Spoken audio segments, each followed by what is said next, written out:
But in that coming day no weapon turned against you will succeed. You will silence every voice raised up to accuse you. These benefits are enjoyed by the servants of the Lord. Their vindication will come from me. I, the Lord, have spoken. Isaiah chapter 54.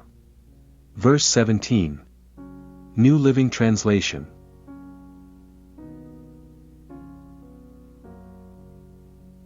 すべてあなたを責めるために作られる武器はその目的を達しない。すべてあなたに逆らい立って争い訴える舌はあなたに解き破られる。これが主のしもべらの受ける修行であり、また彼らが私から受ける義であると主は言われる。イザヤ書54章17節口語訳。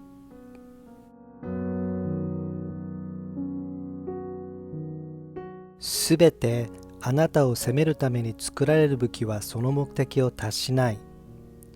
すべてあなたに逆らい立って争い訴える舌はあなたに解き破られる。これが主のしもべらの受ける修行であり、また彼らが私から受ける義であると主は言われる。イザヤ書54章17節口語訳。